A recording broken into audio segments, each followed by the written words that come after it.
Hey guys, welcome to my channel. My name is Valentine Lister, and this is my series on the minor arcana for the suit of swords. And we're going to get into everything you need to know.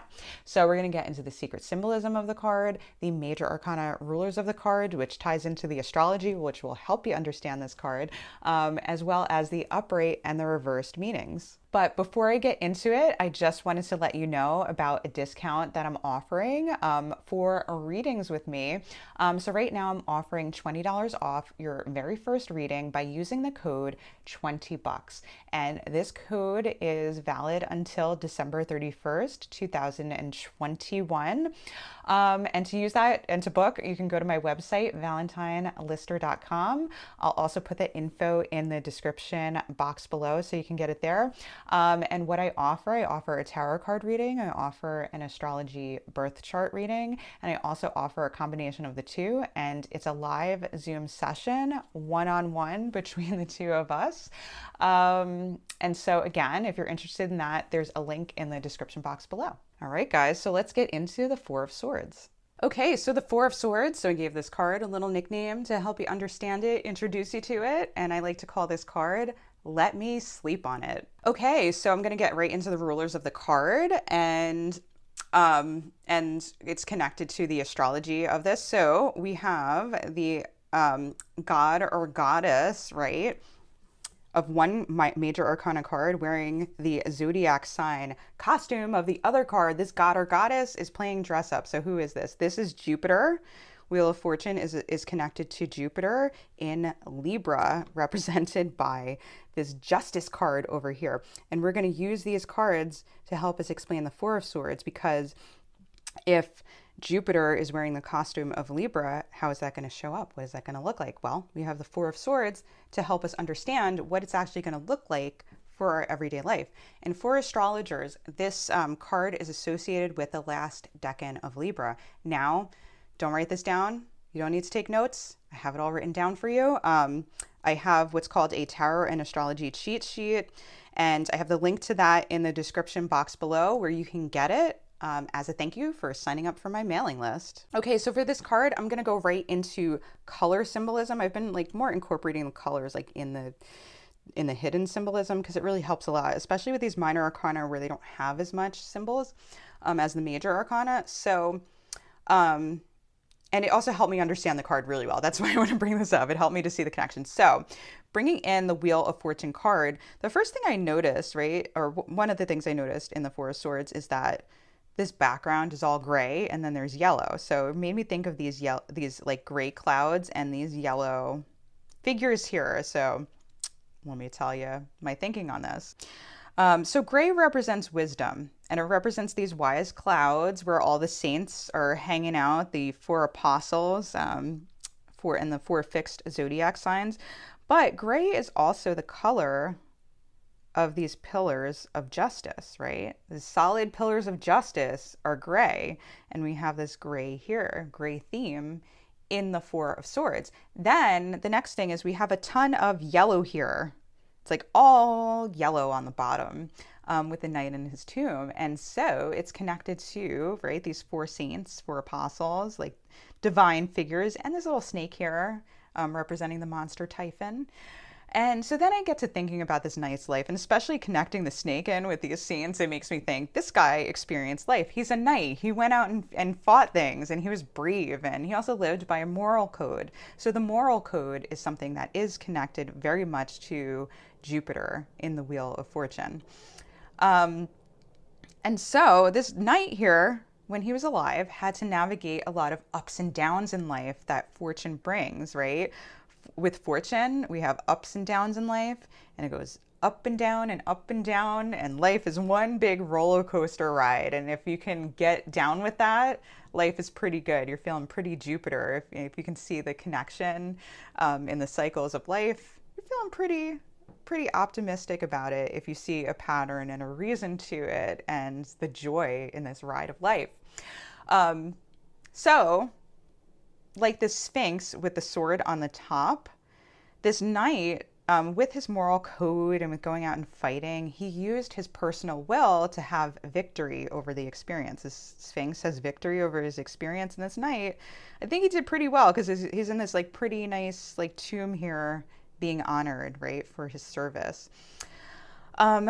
So we also have justice here. So right away, I'm seeing the connection of there's a message about creating justice through experience. So through his experiences, he gained wisdom, as represented by these three swords on the wall.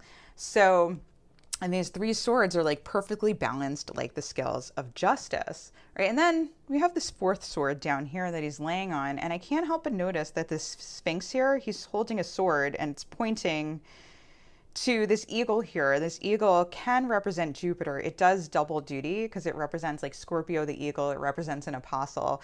But this was Aquarius and this is the eagle here. So the eagle is also strongly associated with symbolism for Jupiter as well. And so another thing to know about yellow is it represents the energy of the soul, which is the soul is all about you can do it. It's optimistic, enthusiastic, creative, and joyful. So this knight here is resting in the wisdom of the soul. And so it makes me think about where does justice meet wisdom? Jupiter is wisdom, right? And justice is like fairness and beauty in the world. So a clue to what that means, where this connects, is this stained glass window up here. So some think that this like woman here is the Virgin Mary, right? So it's definitely a saint. There's a halo on top of her head, if you see that there. And so we see Mary like giving compassion to somebody, like asking for forgiveness, and she's showing him compassion and mercy.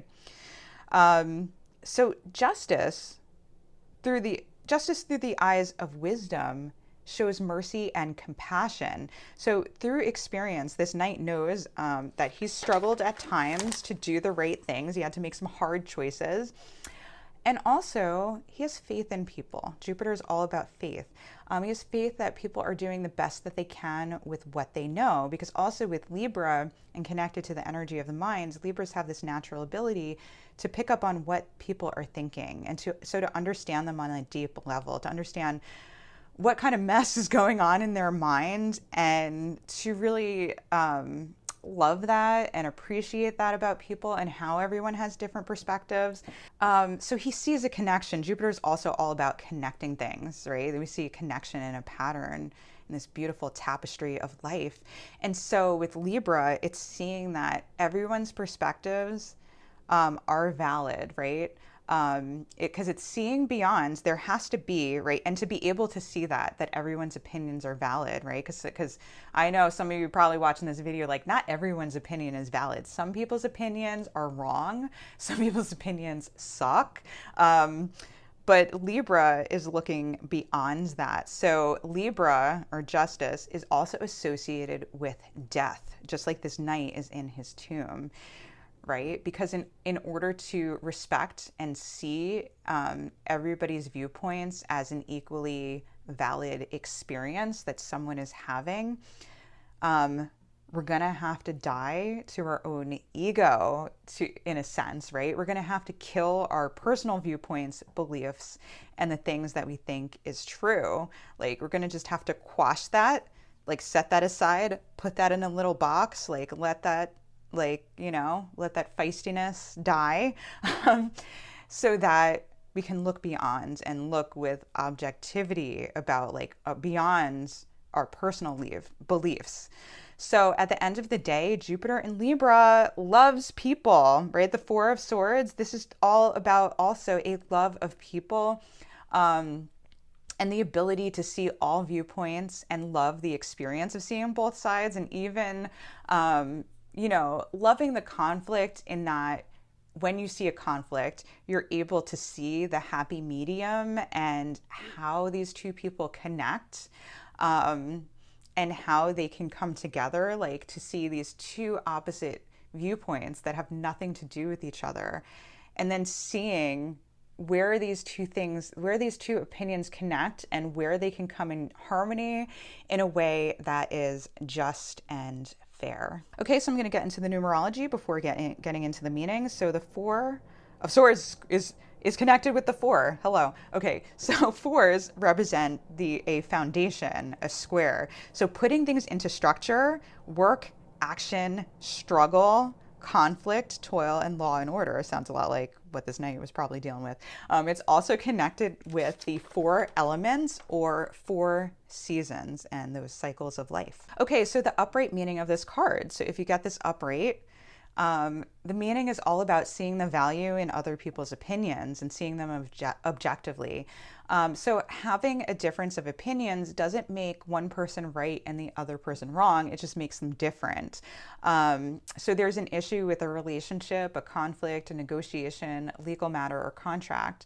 So take some time to step back and reflect on all of the opinions. What does everyone want? Is there another way to see things beyond this? Where do these different opinions meet and come into harmony? And so we can make peace with differences. And this card is asking you to do that.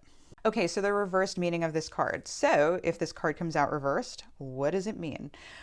So it means that the energy is being blocked or avoided in some way. So see this like big sword. I feel like this card in reversed like is clear because of this big old sword here. So it means like you may be overly focused on one opinion or perspective and you're having trouble letting it go. Like you know that there is a need to see the other perspective and to end a conflict, but you just can't get the idea out of your head that one way is the right way to go. Hey guys, hope you enjoyed this video on the Four of Swords. If you like this video, just a quick reminder to like, subscribe, and hit the bell to be notified for when I release my next video, which will be on the Five of Swords. Also, I do a weekly tarot and astrology forecast every Sunday, if you want to catch that.